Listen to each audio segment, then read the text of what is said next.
Welcome back to Greg and Bill's Guitar Uproar. Bill, how you doing today, Good. man? I'm doing great. Yes, absolutely. What are you doing right now? I am, so on October 25th, I'm going to be doing a live Twitch and Facebook Live with Tony MacAlpine. So we're going to do this piano guitar piece. It started off, we were going to do the song Flowers for Monday by Tony. And fairly simple piece, it took like an hour to transcribe it and then, learn it. Then he calls me last night and says, oh, change my mind, we're going to do something else. So that 1.5 page song turned into a 9-page, 6-minute Franz Schubert classical opus that now we're going to do on acoustic and guitar and piano. So that's what I've been spending my time on since this morning, is working on that and trying to transcribe it for guitar. So Tony's page will be hosting this Twitch event with Bill Lonero. We have my friend Bjorn Englund on bass, who is in Plenty Heavy. Of course, Tony, Herman Lee. Who else is involved? He's got another guitar player involved. Luis something, I don't know his last name. And I believe that those two are confirmed. I know Bjorn is, I know I am. Pretty sure Herman is confirmed already. It's going to be a fun little thing, I think. What's the date of that, Bill? October 25th. October 25th on Tony MacAlpine's page. And check him out. That's pretty cool. I'll be tuning in for that too. I've seen some of the Herman Lee stuff online. He had George Lynch on. It's really cool. I think Tony was on one. Yeah. Maybe. Pretty cool stuff. So anyway, we're about we're the day after a year from Eddie Van Halen's passing. I've got my Eddie Van Halen Wolfgang guitar here. I'm going to play a little bit of my favorite riff from Eddie.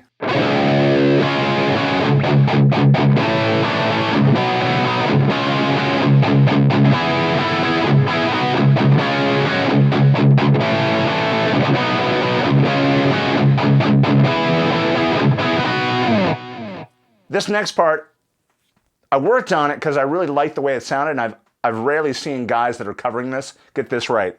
And I'm probably messing it up too, but.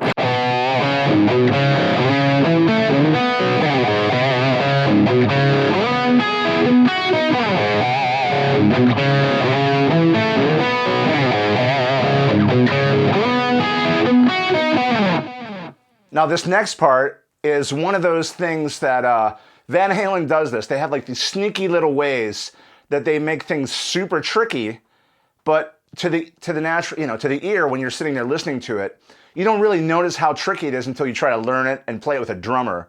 So this next part, check this out. This is really tricky. I wouldn't even know how to tell someone how to count this. I mean, maybe if I figured it out, but.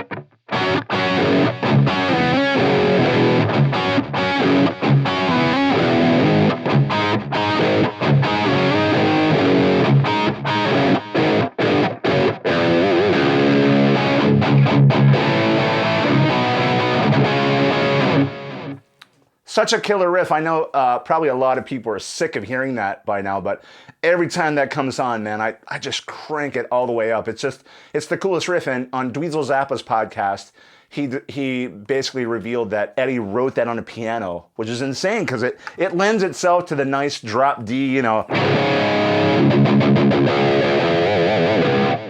It's so perfect for that. Eddie's playing, his rhythmic playing is so underrated. Everybody just thinks that, this lead guitar stuff, that's all they focus on. But his rhythm playing is just as unique as his lead playing. Listen to the rhythm underneath the solo in Jump, which is super basic song. It's really confusing. I have like a little electronic kit here that I do all my drums here because I don't really want to tap out my drums on a MIDI keyboard. So it's fun to play drums on the thing. And they have drumless songs on YouTube, and you can play along to Jump. And so sometimes I'll sit there, I'm like, what the hell's going on? And then I'll listen to the original, and I'm like, man, that's tricky. He is amazing. I mean, there's no doubt about it. He changed the way everybody looks at guitar. Guitar playing, guitar building, everything. Well, it's been a year since Eddie passed, and long live Eddie Van Halen. The King, King Edward. All right, in this next segment, you're going to see my interview with Steve Stevens guitar tech Frank Falbo. I've known Frank ever since the Seymour Duncan days when I was doing DiMarzio clinics, and he walked into the Oxnard Guitar Center when I was doing a DiMarzio clinic, and was the coolest guy, but pretty interesting that, we've kind of crossed paths over the year. He lives pretty close to where I live, and he's done a lot of cool things. He works for Fishman now. He builds guitars. He's built me a couple. Really cool guy. This is a fun interview. We do a tour of his studio, and you'll see how much stuff he's collected. There's just stuff all over the place.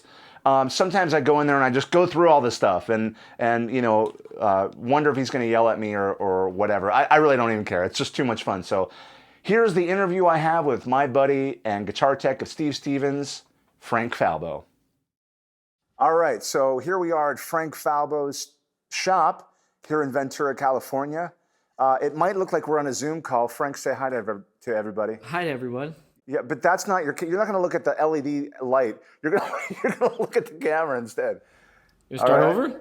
We'd look at the camera and say hello to the people, the fine people. All right, so don't act like you're somehow trying to make He's got lights over here, there's an iPhone over here, there's a camera here. Who knows where to look? You can just look at me from now on, because we're sitting across from each other. We're going to do a quick shop tour here. I'm holding one of Frank's creations. Frank's made me a bunch of custom guitars over the years. Frank is the current guitar tech for Steve Stevens of the Billy Idol Band.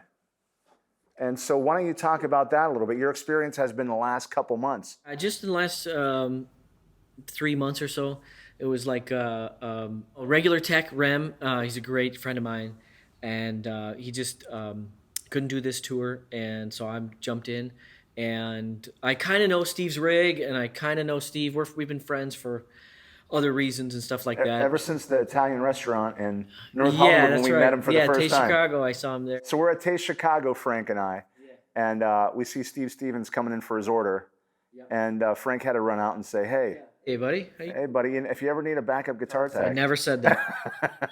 No, I had prior to that day, we were just at Dave Friedman's, and I think he was working on something for Steve. Tone Merchants, and they're in North Hollywood. Yeah, Tone Merchants, that's right. So no, it was just something to talk about. But no, I had met him over the years, and there's times when he's put Fluence pickups in his guitars. There's times when I've worked on some of his guitars. I built him a guitar. I built him a baritone for a band of his Deadland Rituals, where he's got Geezer Butler on bass, Matt Sorum on drums.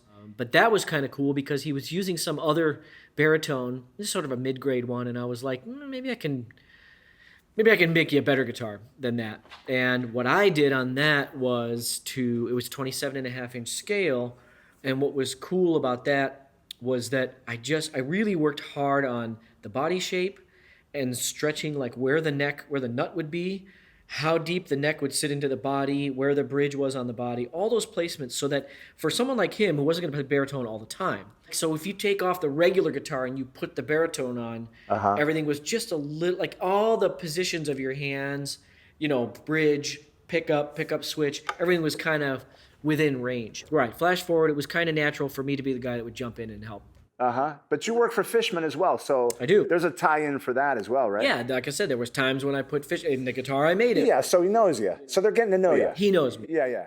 He knows me. I know his rig, and his rig has gone through some changes lately, and now it's an all pedal board rig. Before he was still touring with the big Bradshaw, humongous rack system. It was insane, and so I sort of knew that rig as well, so I could do that. But I've worked with, like I said, all these different rigs, and it was not that big of a deal for me to jump in. Yeah, Billy has been very successful over the years, right? So, a tour with Billy is nice. You know what I mean? It's a happy tour, and everyone's kind of happy to do what they're doing, and no one's being stretched too far or being shortchanged or anything like that. So it was, again, easy for me to jump in and help out. As you'd imagine, the gear has been on mothballs for 18 months or so. So they didn't do anything for almost 2 years. Yeah, or however long it was. I mean, I'm sure they had little things here and there, but yeah, they worked on an EP. They recorded an EP. So the gear, there was all kinds of little malfunctions, like here and there. There were high winds the first gig, and one of his backup guitars, a loose tent was pushing in on the guitars to the point where it tipped it, broke through the rubber band and sent the guitar down, and we had a broken headstock on the the first or second gig. What kind of guitar are we talking? It was a Godin, but it was his backup guitar, Yeah. I happen to have family in the next city. We went to Woodcraft. I got the right glues, the right whatever, all the stuff I needed, micro mesh pads to buff it out. I had that thing fixed and back in rotation, even to the point where shortly thereafter it became his number one because he liked the way some of the other stuff about it was better than what we had the backup. I've heard that. Once you have a headstock split, sometimes it can be better because it's fortified better and you get, Yeah, You found the weakest point in the headstock area. Yeah. Then you made that be the strongest point. Walking around Frank Falbo's shop. There's Frank himself. And this is so interesting because all these little workstations. So these are the guitars that you got that you're working on for other people. They're kind of like repairs or some refinishes. That's a buddy of mine from church, broken Gibson headstock. Here's some Falbos I'm making. But it's just a nice little mix of stuff that's in process. In progress. Yeah. And over here was your other workstation. This is another gentleman that works here. Yep. He's got his own station, but this was kind of like the setup bench, wasn't it? Yeah, this is. And now it's become like Junk Central. Yeah. Junk Central. But I see. Look, this is one of those things. Talk about this swirl body. There was a gentleman that just recently passed away, unfortunately. Yeah. But I had my eye on that. I thought it was super cool. Yeah, this is a cool body. He had it here I was installing pickups. But Swirl the World has done the swirl job and looks pretty good. But we're going to figure out how to take care of this and how to take care of his wife, on something like this. Cool, man. Can you pull out that orange body down below? Is that something special? What's up with that? That's something that I started. See how this is like a treasure trove of This I made 25 years ago. Look at this thing. What the? That's a 7-string that I made 25 some years ago. And what's with this? It's a solid quilted maple body. What's with the angled middle pickup? I just wanted the sound of I don't know, a neckier sound over here and a bridgier sound over there. Yeah. Pretty cool, man. That had Bartolini's in it. That had Bartolini pickups. That's pretty cool. Yeah. Carved that one entirely by hand. Back in the day. What else we got over here? Okay, so you used to work for Jam body. You're now a Fishman employee. You're an engineer over at Fishman. But you used to work for Duncan. I did. You got any fun little Duncan things floating around? I have the original. I have a double cream butyrate JB that's in a guitar that it's too hard to get to right now. Yeah. But I have a few prototypes sitting around. I have one of the first alternative 8s in one of my guitars as well. Nothing you could show us? Yeah, I can show you the original. The very first. Oh yeah, so you also designed P-rails. The P-rails. I did. For Falbo or for Duncan. I designed. That's why I went to work for Duncan. So I'm from the Chicagoland area, and I lived there and designed P-rails there, and was talking to them about licensing it, and it worked out, and then I ended up going to work for them. But this was the first. This was one of the first prototypes. Yeah. That is in the original video we made. And it's got perloid tops, and so that's kind of fun. And I may have just gotten a guitar, that Radius that I showed you, that might house these. That's pretty cool. Going forward. Yeah, you have your hand in a lot of stuff. Over here you have your, this is yours for the acoustic line, That's right? the acoustic side bender, yeah. Yeah. As you can see, I haven't bent sides in about 6 months. But yeah, that's you use heat and steam and water and stuff to bend. Cool. Acoustic guitar sides. That's an OM that's sitting there. So. Which way should we go? Should we go this way into your office? Yeah. There's some cool stuff in your office, man. Is there anything here? I don't know. Knobs, pull it out if there is. I don't know. There's a lot of stuff. There's a lot of stuff. This is the graveyard. Holy cow. Here's glass beads for a bead blaster. This is like a sand blaster. How interesting. That I told you about. Yeah. Let's go this way. All right. Oh, studs from an Ibanez bridge. Whoa. That's like a vintage Ibanez. What year? The 70s. Cool. 70s. So that was how the Tune-o-matic thing would have gone up and down. I got those. And we're walking into Frank's shop. Everything. Or no, his shop. We're in his damn shop. We're walking into his office, and this is where all the cool stuff. This is the other guy's bench. I'll tell you what, man. I just love repair shops. They're my favorite. There's always something. I love recording studios. Obviously, I'm doing a movie about a recording studio too. So there's always something. That guitar I've had since I'm 13 years old. That blue guy. What's that? Oh, blue yeah? Radius. Yeah. All right. This one I painted. That one I painted. But you're a big time old school vintage Ibanez guy, as I am too. I liked them. Yeah. What era do you like? Do you like the 70s, Roadstar? Yeah, 70s and 80s. They were just on top of their game. Rich Lasner era. Yeah. All those guys from that period, Jim Donahue, their motive was to be the best. It was like, not that it's changed that much by today's standards, but they really were trying to innovate. They really, so even like, I have so many Ibanezes that are basswood. I'm not a huge fan of how basswood sounds, but the guitars were cool. So I have them. It's like, sure, I wish it was mahogany. I wish it was alder or swamp ash. But what are you going to do? There was something about the guitars that were cool. The edge tremolo. They took everything like to the next level. Right. For the time. I agree. I love that. I love any era Ibanez really. But now we have Frank's What am I doing? Refrigerator of Doom. Oh, yeah, my rack. So let's talk about some of that stuff, some of the ADA stuff. And... Yeah.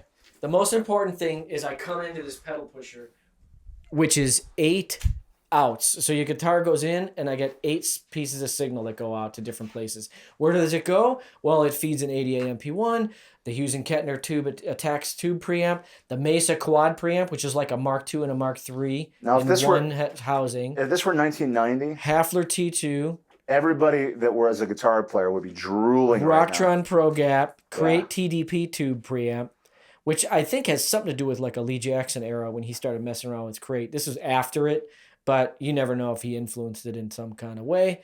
All these other things are like switchers. The Kitty Hawk switcher, they're all switching loops. Same thing with this Ibanez EP, 400, EPP 400. The Rockman Octopus as a switcher. So all that stuff was switches in and out these preamps to where I can combine different sounds. I've got a Digitech and a Quadreverb for effects. Rocktron Pro Q. Those you can probably find at a bargain. Those are great, real powerful EQ. What would you say, not to cut you off? Yeah, go ahead. You are? I'm done. So what year did you stop collecting this? What's the vintage of this? Well, I mean, I got this Rockman distortion generator not that long ago. So I'm still adding stuff to this thing, but tube preamps they kind of hit a peak at some point. Mesa quad preamp, those are your Mark amps sitting in the preamp. The ADA, I've modded mine, of course, but so mine's not stock, but it's still a really good like Marshall based preamp, and even that Crate preamp was at a time when it's like. Sure, it's probably got junky potentiometers and stuff like that, but the sound coming out of it, I could crank the clean channel and get a nice, Stevie Ray type of drive out of it. My thing is about combining preamps. So I'll make composite sounds where I have like 2 channels of the Mesa. The ADA is running like a more gain in the mid range, and sometimes that Rockman, I'll even bring in like 10% of that, and you would never know it's in there, but it's like the glue that holds all those sounds together.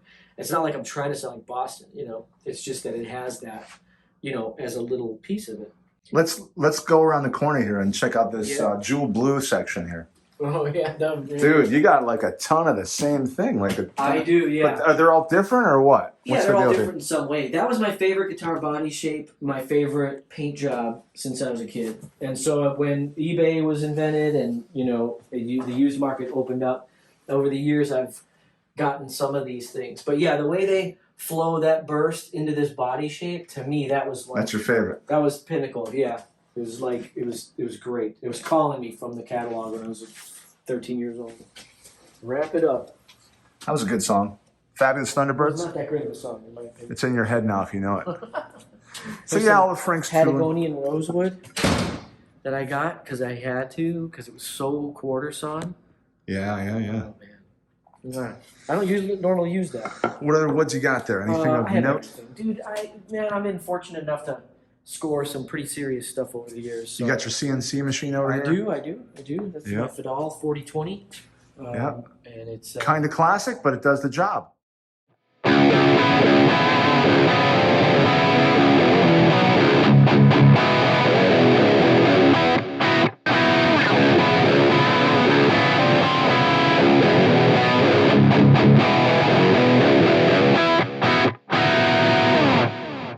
that's a little riff from my second record called Marra with Andrew Freeman on vocals. I had Joey Heredia, a drum legend, on drums, Jimmy Deander from the Bullet Boys on drums, Ray Luzier from Korn, Philip Bino from Steve Vai's band. Check that out. It's just called Marra, M-A-R-R-A. It's anywhere you can find music. It's all over the streaming platforms.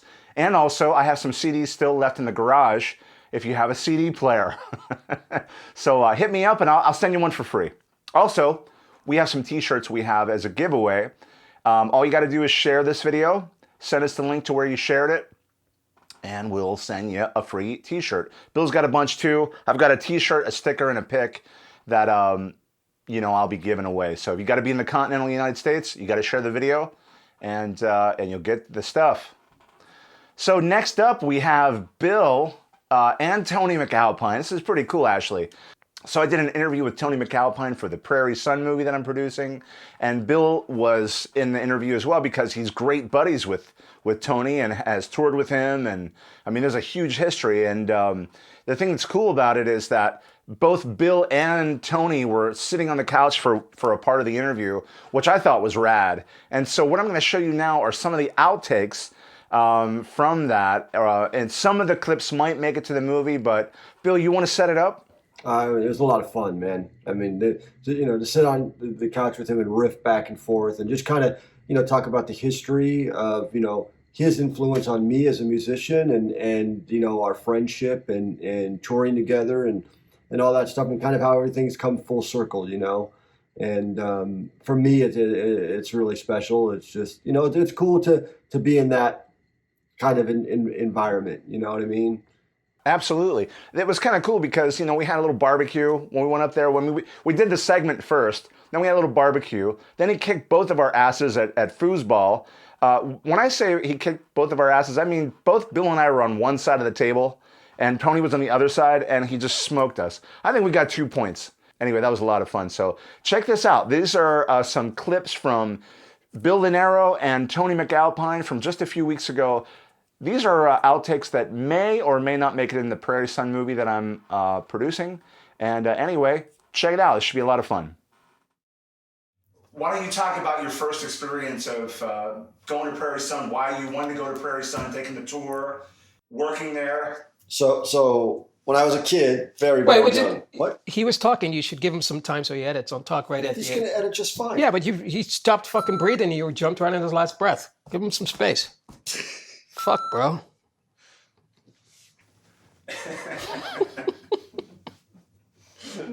This will all make the director's cut.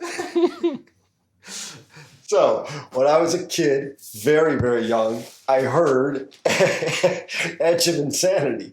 And it was the album right there. And I remember looking on the back of it and seeing that it was recorded at Prairie Sun Studios. Didn't know where Cotati was, never heard of Cotati, nothing like that. Didn't know what Prairie Sun was. And then I heard all the other albums by all the great musicians that recorded there. And when I ended up moving up to Santa Rosa and living about 15 miles from Prairie Sun and decided I wanted to go by there and check it out. When I drove by, they had a gate. I couldn't get in. They wouldn't let me in. So I figured the way to get in is to call them on the phone and ask how much they would charge per day and then find out if I can get a studio tour. So I actually got in. I remember driving up the gate and I remember thinking to myself, like, I wonder who's here recording. Like, who it was nobody. There was an off day. There was nobody there. But I thought, this is amazing, all these great albums that were recorded here. The most important thing about music is being able to contribute to an art that you didn't start. So it's an honorable thing if somebody's influenced by something that you've done. Because after all, what you're doing is contributing to something that is an art. And if they get into the arts too, that's a great thing. It's like you're part of that whole process. And I think it's a great feeling. It's really good. It's a really good feeling. So I embrace it. I really do. Because I feel the same way as you do. But one of the greatest things about being part of the whole movement was meeting and working with so many other musicians that are guys that I looked up to. So I felt like, at the same time, I've told you that 1,000 times, right? Here I am sitting with, any great artists that I've worked with, and I'm like, I admired your music. And here you are, sitting on a one-on-one thing, and work with, Dennis Chambers. The same thing happens. You work with Bunny Burnell. You work with, George Lynch. You work with, Steve Smith. You work with Billy Sheehan, and I'm like, I used to watch you, and here we are working together, and you that's a good thing. That's a really good thing, because it's like spreading the whole wealth, the whole reason why. You do what you do. You feel like you're on the right track.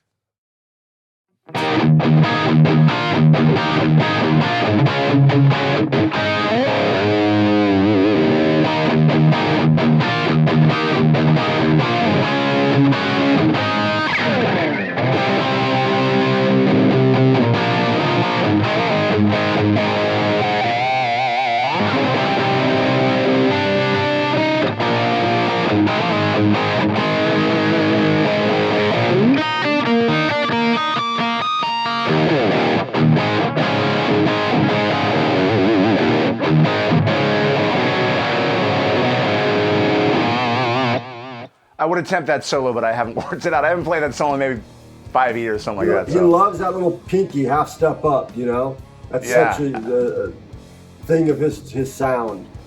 Yeah.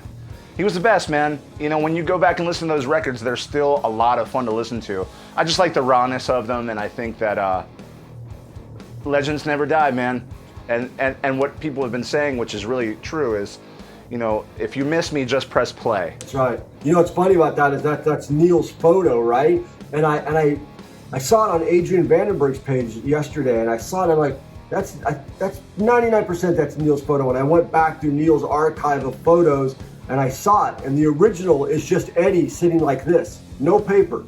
Somebody photoshopped the paper onto it, and then added, if you miss me, just push play, which is really cool. Yeah, that's super rad.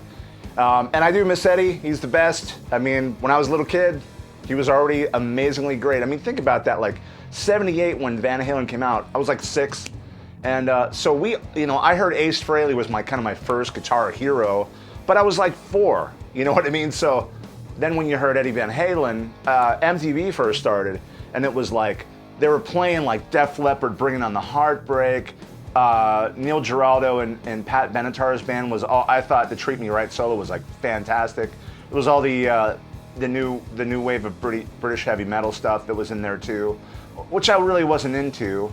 It was like Brit pop stuff, and then it was like they'd play Van Halen Unchained, and there was that 3-song concert from the Oakland Coliseum. Yep.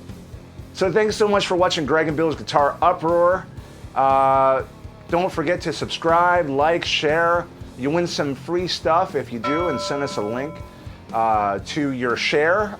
Follow me on gregmarra.com.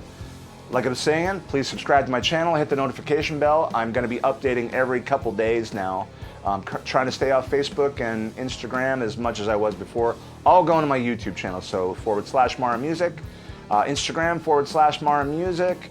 gregmarra.com. Bill, where can folks find you? Lonero.com, 3 L's. RoyalRebelsBand.com. You can find me on Instagram at Guitarist Bill Lonero. YouTube, Lonero Music. On Facebook, Bill Lonero. On Twitter, you can find me just Lonero. All right, folks, thanks so much for watching. We'll catch you in the next one.